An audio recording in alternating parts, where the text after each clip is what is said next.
Recently, I, a girl of 15 years of age, expressed my dissatisfaction to my parents. They tried to use my savings to pay off a loan. My 19-year-old brother had taken out a loan to buy a new car. He found himself unable to repay the bank. I realized that my parents were trying to support my brother to help him gain self-confidence, especially now that he has left home. I continue to work on my dream of becoming a pilot, a dream that has been in me since childhood. Training requires a significant financial investment. That's why I have been saving every penny I earn. To do this, I had to take 2 jobs. I was babysitting and helping out at a local cafe. 2 weeks ago, my brother bought a car on credit. Now he admits that he is unable to repay the debt.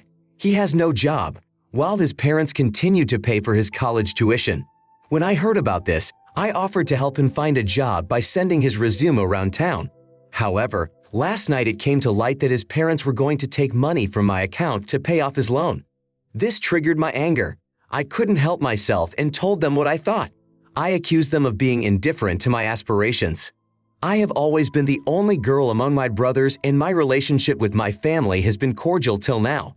I realized that my brother's financial mistakes were not held against me, but the disappointment in my parents and brother still remains. After what happened, I realized that I lost the opportunity to achieve my dreams. I wonder how my brother managed to take out a loan considering my parents were guarantors. Yes, they have access to my account since I am under 18. The funds in that account are solely my savings. My parents have promised to contribute half of the amount saved. However, they do not require my brother to sell the car because he needs it to get around. You are absolutely not to blame for the situation. The lack of understanding on the part of your parents is extremely regrettable and shameful. You have shown yourself to be a person with more maturity than your brother and parents combined. I advise you to start hiding your hard-earned money in a place out of their reach. Your determination and perseverance will enable you to overcome all challenges. My heart is filled with sympathy for you. My wife's story is similar to yours. Her mother also embezzled money she earned on her own and even gifts from her grandparents, promising to return them decades later. Unfortunately, the promises went unfulfilled. In addition, she refused to provide the necessary tax information to receive financial aid for college. This is only part of a larger problem. My parents did the same thing when they took money from me during my first week of college to pay for tuition and dorm fees. My bank account was closed, and they denied their actions until they got divorced, at which point they confessed to what they had done and started blaming each other. It's absurd that as a teenager you can't have your own bank account without adult supervision. Unfortunately, stories like this happen all too often. I am truly sorry that you are facing this behavior from parents who are stealing not only your livelihood, but also the joy of life from you. The responsibility for your brother's situation should not rest on your shoulders. He should find a solution and a job on his own to repay the loan. You should not continue to put money in an account available to your parents. Find a way to store your funds safely. It is also important to share what is happening with other relatives or trusted individuals at your school. Your efforts and hard work deserve respect and protection. Next story. My spouse is 35 years old while I am 27 years old. We are legally married. Our family has a daughter who attends kindergarten. At the moment, I am in the early stages of pregnancy. About 6 months ago, it became known that my husband has another daughter. My husband was once in a relationship with a woman whose actions were very destructive and toxic. She lied to him about contraception, thus attempting to create a stronger bond between them. After he expressed his desire to end the relationship, she threatened to terminate the pregnancy. My husband recently found out about his daughter from a previous relationship and met her. She has also met our family, including myself and our youngest daughter. The girl does not live with her mom. Her home is with her maternal grandparents. One day, she expressed the idea that she would like my husband to foster her so that she could live with us. I didn't express my opinion at the time, but later, when we were alone together, I shared my concerns with my husband. I explained that adding a new member to the family could complicate our lives because of the plans we already had in place. Initially, my husband disagreed with me, but later accepted my point of view. However, my mother-in-law argued that the girl should live with her father and not with the grandparents. She insisted that I should accept my husband's daughter as part of the family. I objected, pointing out that I married a man without children and that my husband and I have our own plans for the future. Under the circumstances, we do not yet know this girl well enough to offer her a permanent home with us. Her upbringing rests on the shoulders of others, and her mother's behavior has left much to be desired. We might consider this possibility later, after we get to know her and her family better, especially after adjusting to life with our newborn baby. My mother-in-law, however, disagrees with my opinion and thinks I am unreasonable for taking this stance. My husband has been supportive, but this has caused tension between him and his mother, as well as the rest of the family. My mother-in-law even spread the opinion among the in-laws that I was forbidding my husband from communicating with his daughter. This brought me into direct conflict with her, which only exacerbated the situation. Perhaps it would have been better to ignore her comments initially to avoid further disagreement. I want to make it clear that I am not against meeting and socializing with his daughter. It just doesn't seem like the right time for her to move in with us right now. We would prefer to spend more time together as a family to better understand each other and build a strong relationship. We don't want to rush into such an important decision. The paternity test has already confirmed the relationship, and we realize that the girl's living conditions right now are not ideal given the lack of contact with her mother. I share your views on this issue, but my considerations come from a different premise. In my opinion, moving in with us is not the best solution for her at this time, but my reasoning is different from what you have suggested. It is in her best interest not to be among people with whom she is only slightly familiar and who, in turn, do not know her deeply. Such a move would lead to her disorientation. Living with us would involve adapting to your rules, which would likely present you both with the challenge of choosing the best parenting methods. If she had been in a bad situation living with grandparents or in foster care, it would have been a different experience. However, there doesn't seem to be a valid argument for rushing into this issue. While I disagree with you and think your opinion is flawed, I must emphasize, I did not marry someone with children, just as you would not commit yourself to someone suffering from cancer, someone depressed, or someone who suddenly lost their job. Life's challenges can befall anyone, and it has happened to both of you. At a time like this, it is important to show strength, support, and be there for your partner and their daughter.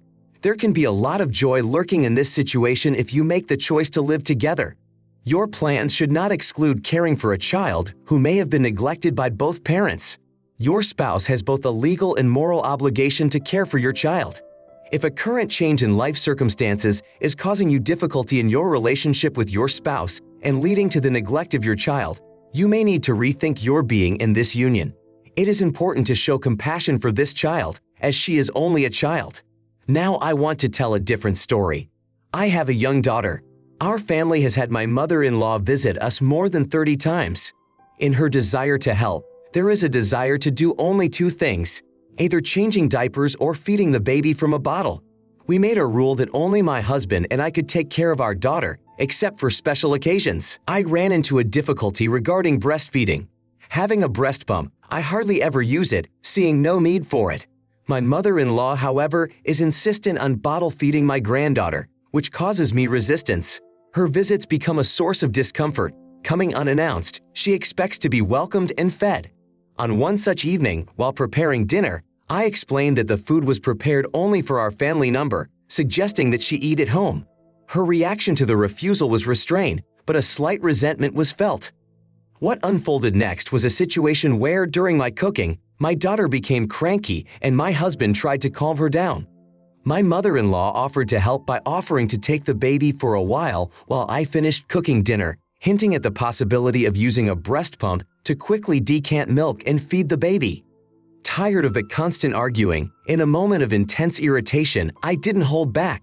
With words to the effect that she would not feed my baby or have anything to do with his life, I expressed my displeasure by hitting the table with a spatula. I then went into another room to cool down and think about the situation, leaving my mother-in-law and husband in the kitchen. The heated argument between them ended with my mother-in-law leaving, after which my husband came to see me. He was upset about what had happened and expressed his frustration with the situation, emphasizing that he was tired of mediating our arguments. My husband suggested a compromise. Perhaps we should try to decant the milk so that my mother-in-law could feed her granddaughter and put an end to the arguments. However, his suggestion was made in anger, which only increased the tension between us. After a harsh exchange of views, he retired to his office.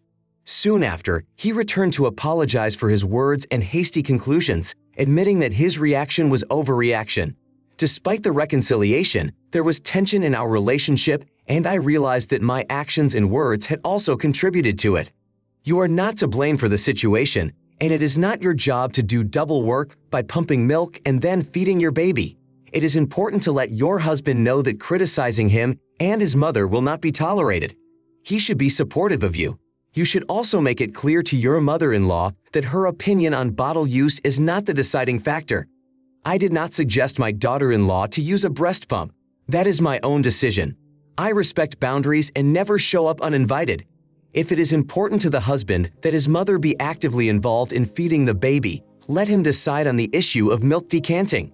After all, it really can be uncomfortable and painful. Entertaining the desires of adults at the expense of your own child's comfort is not a good idea. What matters is the needs of the child, not the desires of adults. The husband should be determined to address his mother's persistent behavior. He should be ready to set new rules for staying in your house. Mother-in-law should not come without an invitation. It is your right not to decant milk if you do not want to do so. If your mother-in-law is not willing to help with other aspects of childcare and only focuses on feeding, it puts you in an awkward position. It's important to find a balance and boundaries that everyone in the family is comfortable with. My next story. During my wife's childhood, her role in the family was extremely responsible. Her parents placed the care of the household on her shoulders, effectively turning her into an all-purpose helper, nanny, cook, maid, and gardener. This responsibility began at the age of 12 and continued until she entered college. During that period, she tried to hide her mental abilities from her parents, even applying for a scholarship secretly from them when she entered college. Despite the length of the relationship with her parents, their approach had a profound impact on her. I, on the other hand, grew up in a very different environment. My days at the working ranch were filled with chores, but once they were done, I had the freedom to manage my time as I saw fit.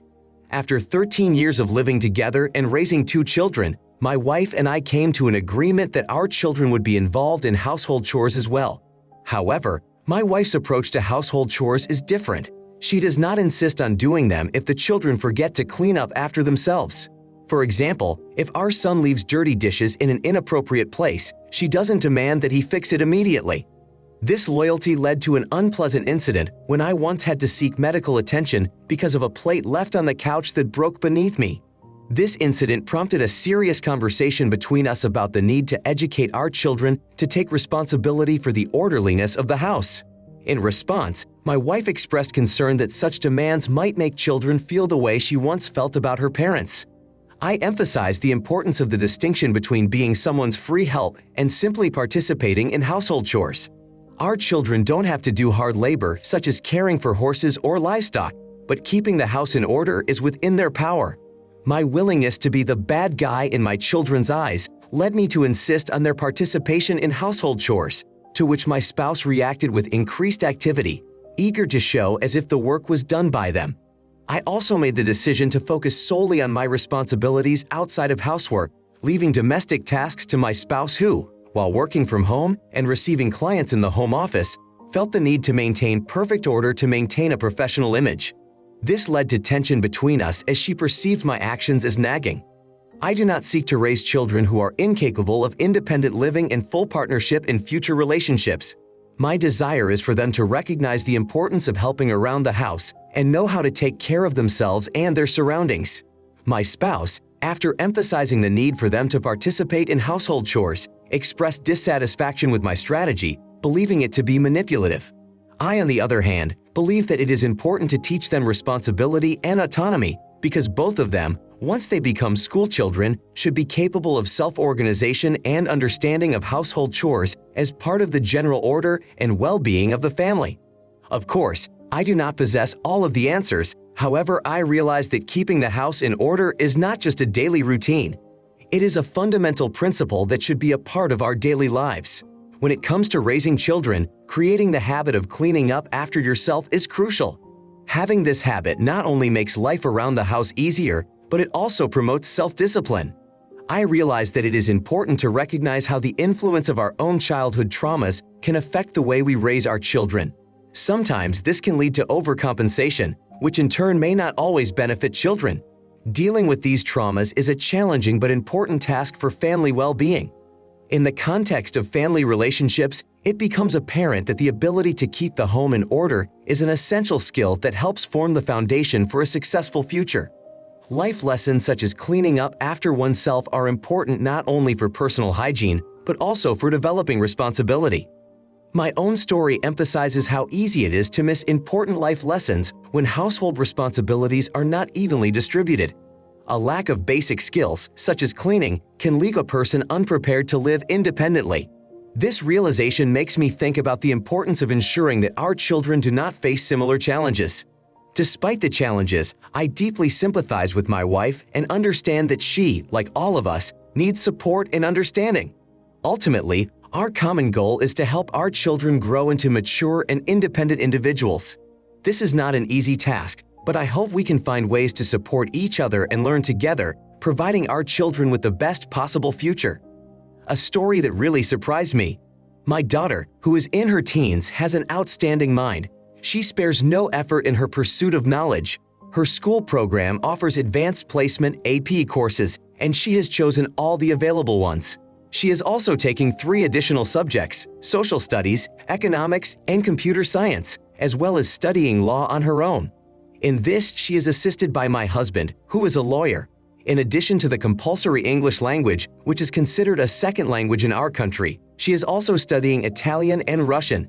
This gives me a deep sense of pride, and I often share her progress. Until recently, this was never a point of contention in our family. One night at dinner, when I was talking about my daughter's recent accomplishments, who got 100% in math, my sister suddenly erupted. She urged me to stop talking about my daughter all the time, claiming that she was not that exceptional. This shocked me, as my sister had always been supportive of my niece and had never previously expressed negativity towards her. My mom tried to condemn my sister, however, her flushed face indicated a lot of irritation. As a result, my sister expressed her displeasure to me for bragging about her daughter's accomplishments while her own daughter was removed from an AP math course for unsatisfactory grades. I was unaware of this circumstance, as my sister did not share this information with me, but did inform our mom. I offered an apology in an effort to keep peace in the family, although I remained confused about what had happened.